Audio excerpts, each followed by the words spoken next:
Bonsoir à toutes et à tous, bienvenue à vous sur cette dernière édition du journal sur Kobourou TV pour le compte de ce mois de septembre, dont voici les grandes articulations. Réunis en session ordinaire ce lundi 30 septembre 2019 à la salle des fêtes de l'Hôtel de Ville, le conseil municipal de Parakou s'est à nouveau penché sur le développement de la cité des Kobourou à travers l'examen d'un ordre de jour de 14 points. Nimatou Sani et Karsten Kesso nous feront le résumé dans quelques instants. Parlant toujours de développement, la première phase du projet asphaltage qui concerne la construction des infrastructures routières dans plusieurs grandes villes du Bénin est aussi en cours d'exécution dans la ville de Parakou. Une équipe de votre rédaction vous fera le point des travaux dans cette édition.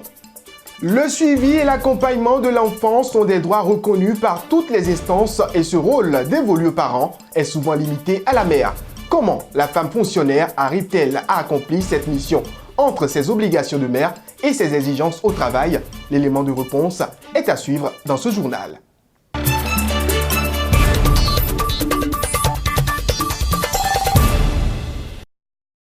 Merci de choisir Kobourou TV pour vous informer. Je vous l'annonçais à l'instant, le conseil municipal de la ville de Parakou a sacrifié à la tradition consacrée par les dispositions qui régissent le fonctionnement des collectivités locales au Bénin.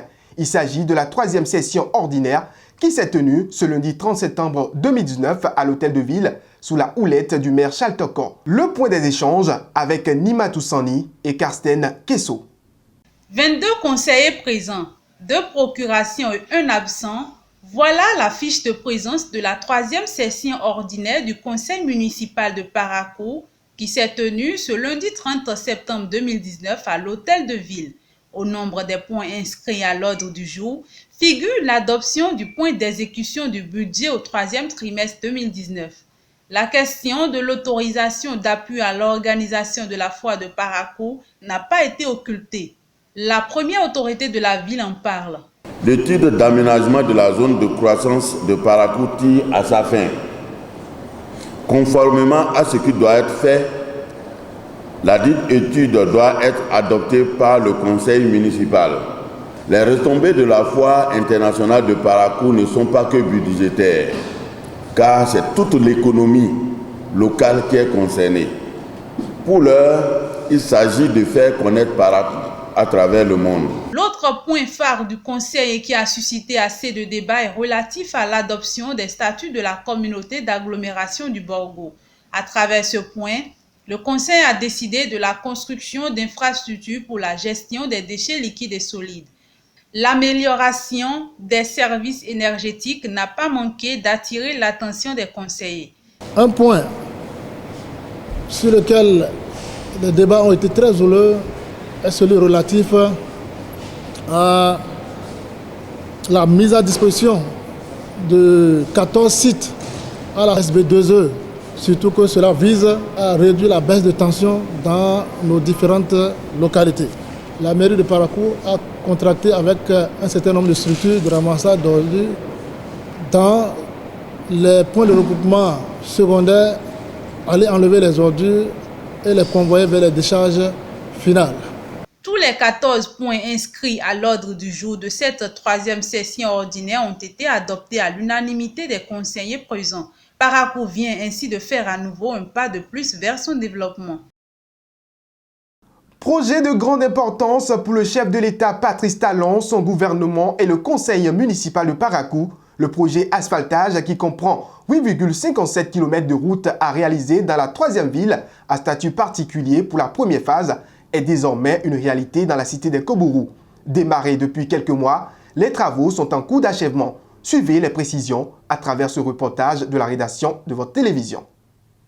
La construction des infrastructures routières ainsi que l'aménagement et le bitumage des voies est l'un des projets phares du programme d'action du gouvernement du président Patrice Talon. Ainsi, à travers le projet asphaltage qui a pris en compte plusieurs grandes villes du Bénin dont Parakou, les travaux sont en cours avec une avancée remarquable.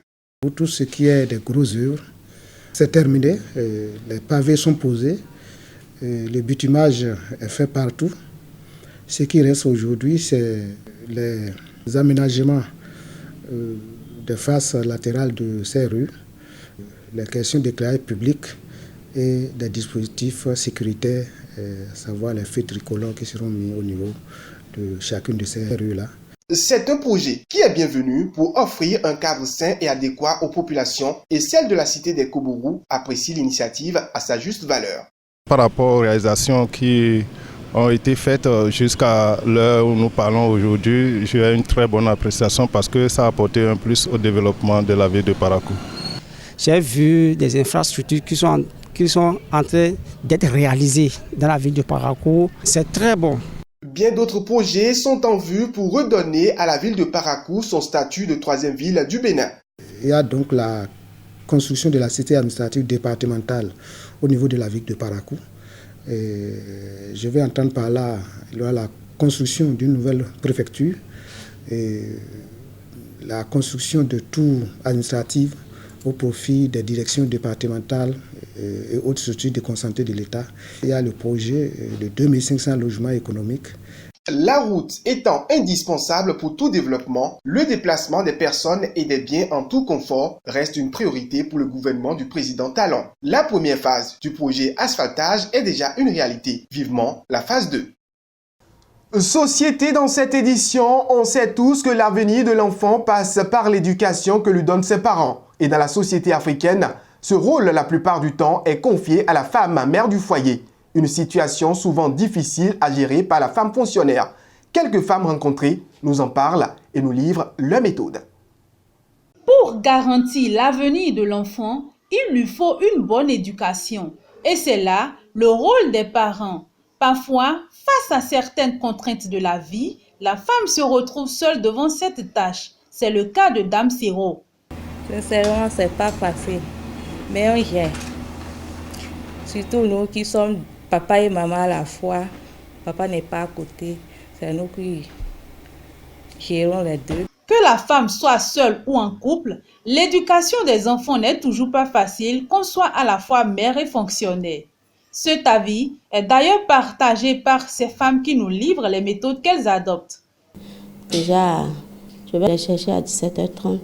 Ils restent avec moi au bureau. Donc à 18h30, quand on rentre à la maison, ils prennent le goûter et ils prennent les cahiers pour apprendre les leçons. À 12h30, si on rentre ensemble, là, ce qu'elle a fait le matin, elle étudie. Et le soir, à partir de 21h, elle dort à 22h. Avoir un homme compréhensif contribue et facilite la tâche à la femme fonctionnaire, mère au foyer. Déjà, les enfants sortent de l'école à midi, alors que l'agent de l'État quitte son boulot à midi aussi. Et pour rentrer déjà, tu perds au moins 30 à 40 minutes sur la voie. Donc, il faut nécessairement préparer le matin très tôt avant de venir au boulot. Il faut avoir un mari compréhensif pour t'aider déjà à récupérer les enfants. Mais lui-même, malgré son boulot, vous entendez. Bon, cette semaine, tu récupères les enfants. Et la semaine prochaine, je récupère les enfants. Les enfants étant le noyau du couple, le père et la mère doivent se compléter pour garantir une bonne éducation à ceux-ci, même si la célébration de la fête des pères est plus sobre que celle des mères. La page santé de cette tranche d'information aborde le sujet du mal qui reste et demeure la première cause de consultation et de mortalité dans notre pays. Du fœtus aux personnes de troisième âge, le paludisme n'épargne personne. Cause, manifestations et conséquences de la malaria, la réponse à travers cet élément de Blandine Kégué et Alex Bompé. Le paludisme est une maladie infectieuse transmise par les moustiques femelles appelées anophèles. Cette maladie est reconnue à travers quelques signes cliniques, à savoir la fièvre, les frissons, les céphalées, la courbature, l'asthénie ou la fatigue, aussi la nausée, les signes digestifs comme la nausée et les vomissements. Il y a des signes donc, qui caractérisent, c'est-à-dire qui donnent donc, la gravité de cette maladie. Donc il y a les signes généraux de danger et également aussi les signes de gravité. Donc quand ces signes sont présents, donc on parle donc de paludisme grave. Comme toute maladie, le paludisme aussi a ses conséquences. Le paludisme, quand ça commence généralement par le paludisme simple. Et quand ce n'est pas traité, donc ça évolue donc, vers donc, un paludisme grave. C'est l'ictère, difficulté à respirer, l'oligurie, qui peuvent donc aussi entraîner une insuffisance rénale. Le coma, par exemple, les signes de danger, c'est les vomissements incoercibles, c'est la personne mange tout ce qu'il vomit. Les troubles de la conscience, où ça peut aller jusqu'à un coma, ou la personne qui refuse totalement de manger, et aussi les crises convulsives. Il faudra alors prendre des mesures pour prévenir le mal. La lutte antivectorielle au stade de la veille des moustiques, c'est-à-dire ça passe par la salubrité efficace, le drainage des eaux, l'assèchement des eaux usées, l'utilisation des insecticides. Aussi l'éviction de la piqûre des moustiques. Il faut mettre les grillages, les moustiquaires imprégnés à longue durée d'action. La prévention aussi passe surtout chez les femmes enceintes, ce qu'on appelle la chimioprophylaxie antipalustre, donc par la prise de sulfadocine périmétamine. Pour ne pas être victime du mal, il est donc préférable de mettre en pratique les conseils du médecin. Le sport pour boucler cette édition. Après 8 jours de combat, le championnat national de boxe a pris fin le dimanche 8 septembre 2019 au stade général Mathieu Kérékou. 19 duels ont permis de confronter les boxeurs de toutes les catégories, à savoir minimes, juniors, seniors, amateurs et professionnels. Pour le compte de cette année, les champions nationaux des poids lourds légers et plumes sont sortis de la cité des Kobourou. Une équipe de la rédaction est allée à leur rencontre. Suivez plutôt. Au total, 19 boxeurs de toutes les régions du Bénin et de la sous-région ont participé au championnat national de boxe au stade général Mathieu Kérékou. À la fin, pour le compte de la cité des Kobourou, c'est Garadima Seydou Fataou alias Boro qui s'en est sorti champion de la saison au niveau des poids lourds, suivi de Imoro Tandja dans la catégorie des légers et Bertrand Assoba pour le compte de la catégorie des poids plumes. Après ce championnat, 2 des vainqueurs nous parlent de la suite à donner à leur carrière. Bientôt encore, j'ai encore notre combat encore en jouer. Et ça, c'est la ceinture qui est en jeu actuellement, champion du monde. Je suis prêt à dire, moi toujours je dis à mes fans que moi je tiens toujours à défendre le drapeau du Bénin. Je sais que j'ai un calendrier chargé parce que d'ici à là, je vais boxer une ceinture précisément dans la ville de Parakou. Du côté de la Ligue départementale de boxe, plus qu'une satisfaction, le président fait un bilan du championnat tout en dévoilant les ambitions de l'équipe qui dirige pour une éclosion du noble art. Nous sommes allés avec 11 athlètes dans diverses catégories. On avait 2 professionnels et le reste était des amateurs.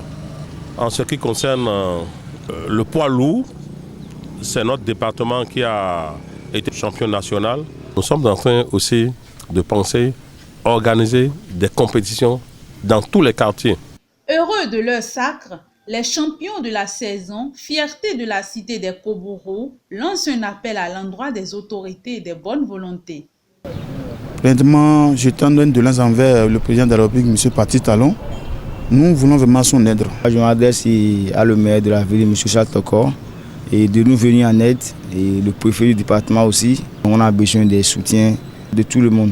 Si pour le commun des Béninois, le sport ne se pratique que sur le rectangle vert, pour certains, son avenir se retrouve sur les rings.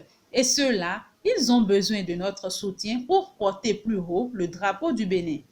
C'est la fin de cette édition. Rendez-vous sur notre site www.kobouroumedia.com pour suivre l'information en continu et pour d'autres points de l'actualité nationale et internationale.